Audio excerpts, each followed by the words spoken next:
Hello everyone, this is my Payel. কেমন আছো সবাই? আশা করছি অনেক অনেক ভালো আছো। আমিও বেশ ভালো আছি।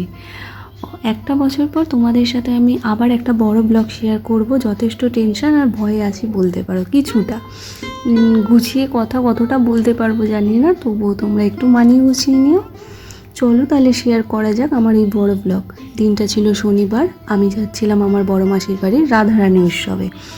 তো এই পুজোটার একটা আলাদা মাহাত্ম্য আছে।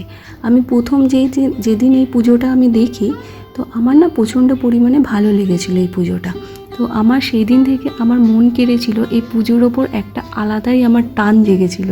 তো বছরে একবার এই পুজোটা হয়, আমি তাই এই পুজোতে আমার বড় মাসির বাড়ি যাই। তো অনেক বছর পরেই আমি আমার বড় মাসির বাড়ি আবার যাচ্ছি। দেখেছো, তোমাদের বলাই হয়নি যে আমার বড় মাসির বাড়িটা ঠিক কোথায়। আমার বড় মাসির বাড়ি হচ্ছে ডায়মন্ড হারবার রোড, ফলতার একটা ব্লগ তোমরা নিশ্চয়ই দেখেছো। তো ওইখানে আমার হচ্ছে মামার বাড়ি থেকে আমার মাসির বাড়ির ডিস্টেন্স হচ্ছে 10 মিনিট। তো যেতে 3.5 ঘন্টা লেগেছিল। অনেকটা লেট করে বেরিয়েছিলাম আমরা, বিকেল 5টায় বেরিয়ে রাত্রি 9টায় ঘরে ঢুকেছিলাম।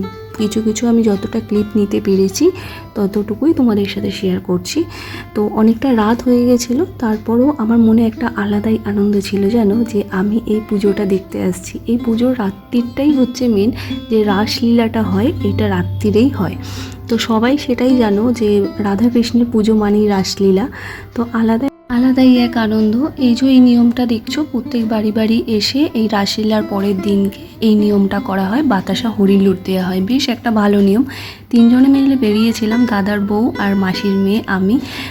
দেখো আমার ক্যামেরায় এসে সবাই নাচ গান শুরু করে দিয়েছে। অলরেডি রাসলীলা মানেই নাচ গান করা, আলাদাই একটা মাহাত্ম্য থাকে সেই সবের মধ্যে। রাধাকৃষ্ণও তো রাসলীলায় মেতেছিল, তো সেইভাবেই আমরাও মেতে গেছিলাম একটু রাসলীলার মধ্যে।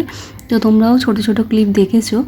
যাই হোক, এই ছোট্ট স্মৃতিগুলোই আমার কাছে ফ্রেমবন্দি হয়ে থাক। সুস্থ থেকো, ভালো থেকো।